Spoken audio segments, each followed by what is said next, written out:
Encounter तक कमलेश सांडेराव वाले प्रकरणों में दोषी नहीं था और उसके विरुद्ध वहाँ पर पत्रावली में कोई भी साक्ष्य सबूत नहीं थे। कमल सिंह एएसआई के बयान दर्ज करते हैं कमलेश के विरुद्ध और साक्ष्य जुटाते हैं। इतने सारे अधिकारी जब एक जगह इकट्ठे होते हैं सांडेराव प्रकरण में, तो निश्चित तौर से कमलेश के विरुद्ध पुलिस द्वारा रची गई ये बहुत बड़ी षड्यंत्र वाली घटना है। जिन लैपटॉपों से ये काटी गई है कैश डायरियाँ और बयान दर्ज किए गए हैं, उनको जब्त करके उनकी जांच की जाए तो ये सारी चीज़ स्पष्ट हो जाएगी। और घटना के तुरंत बाद रात भर वहाँ पर एकत्र होना, वहाँ के जो टावर है बाली के जो नेटवर्क है उससे भी और इन अधिकारियों के निजी फ़ोन से सब स्थिति स्पष्ट हो जाएगी। विशेष बात ये है कि 21/4/2001 तक एनकाउंटर तक कमलेश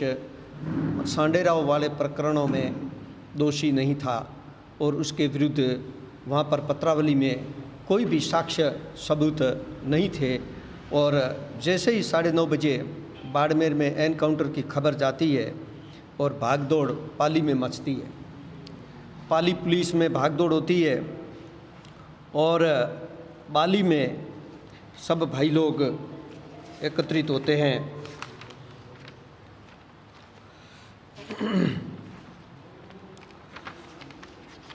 एडिशनल एसपी के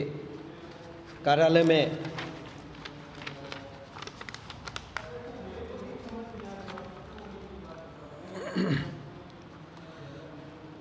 देसूरी के थानेदार सुरेश चौधरी, बाली के थानाधिकारी बलभद्र सिंह, बाली के सीओ हिमांशु जांगीड़, सुमेरपुर के डिप्टी श्री रजत बिश्नोई, सुमेरपुर डिप्टी के रीडर सुरेंद्र सिंह, सुमेरपुर के सीआई रविंद्र सिंह खींची और नाडोल में ड्यूटी पर से बुलाए जाते हैं कमल सिंह एएसआई, सांडेराव पुलिस थाना से थानेदार हमीर सिंह भाटी और एएसआई श्री रमेश कुमार। ये सभी एडिशनल एसपी साहब बाली के कार्यालय में रात्रि में एनकाउंटर वाली रात्रि में इकट्ठे होते हैं और वहाँ बैठ करके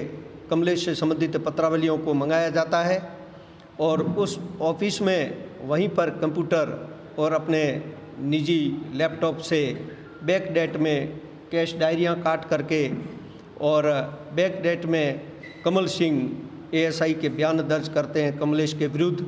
और साक्ष्य जुटाते हैं। इतने सारे अधिकारी जब एक जगह इकट्ठे होते हैं सांडेराव प्रकरण में, तो निश्चित तौर से कमलेश के विरुद्ध पुलिस द्वारा रची गई ये बहुत बड़ी षड्यंत्र वाली घटना है। और उस दिन वहाँ पर ये लोग इकट्ठे हुए, इस बात का साक्ष्य जुटाने के लिए हमने सीबीआई को आवेदन भी किया है और वहाँ पर उपस्थित लोगों के निजी फ़ोन, बेसिक फ़ोन और गोगई साहब अपने डीआईजी साहब के फ़ोन और एसपी साहब के फ़ोन और नेताओं के फ़ोन, सभी फ़ोन से कांटेक्ट निकाले जाए, संपर्क का पता किया जाए तो ये घटना पूरी स्पष्ट हो जाएगी। वहाँ पर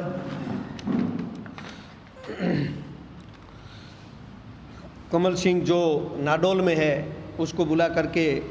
उसके बयान दर्ज किए जाते हैं और ये प्रकरण सांडेराव वाला जो दर्ज होता है उस समय जांच एएसआई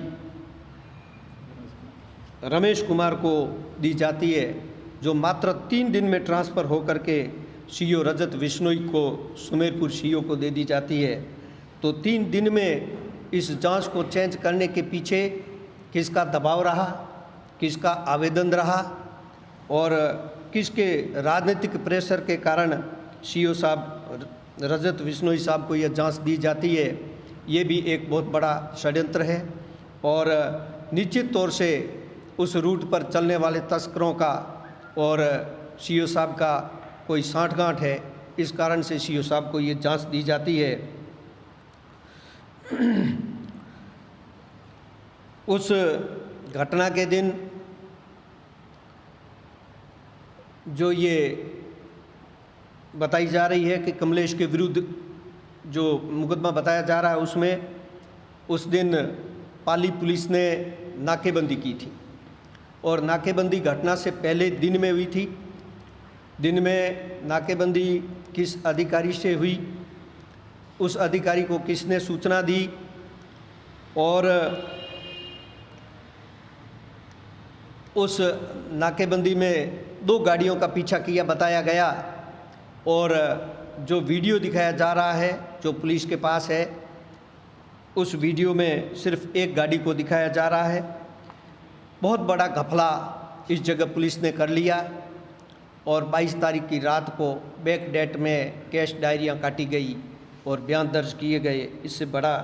षड्यंत्र और क्या हो सकता है।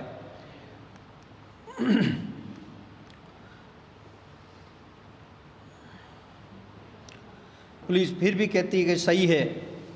तो सांडेराव प्रकरण में 22/4/2021 से पहले कमल सिंह जो बयान दे रहा है वो कभी बाड़मेर आया, कोई पूछताछ की तो किससे की और कमलेश को वो कब से जानता है, जो स्वयं नशेड़ी है, अफीम का नशेड़ी है और वो तस्करों से काफ़ी उसकी साठगांठ है, तो उसके किस किस से संपर्क है, ये सब जांच होगी। सीबीआई आज देश की बहुत बड़ी संस्था जांच कर रही है और इन तथ्यों पर जब जांच करेगी तो निश्चित तौर से सत्य चीज़ निकल कर के सामने आएगी और दूध का दूध और पानी का पानी होगा। इसी तरह जो रजत बिश्नोई सीओ साहब जिनको इस प्रकरण में मात्र 3 दिन में जांच दी जाती है, वो सीओ साहब 22 तारीख से पहले कब कब बाड़मेर आए और किन किन से पूछताछ की, इस संबंध में कोई कैश डायरियां कटी होगी, कोई काम किया होगा तो रिकॉर्ड पर होगा, उनकी रवानगी आमद रजिस्टर होंगे। उन सब से अगर जांच की जाती है तो ये स्पष्ट हो जाएगा कि जो सांडेराव प्रकरण कमलेश के विरुद्ध किया गया है वो राजनीतिक संरक्षण में पुलिस के आला अधिकारियों के निर्देश पर, जोधपुर रेंज के डीआईजी साहब के निर्देश पर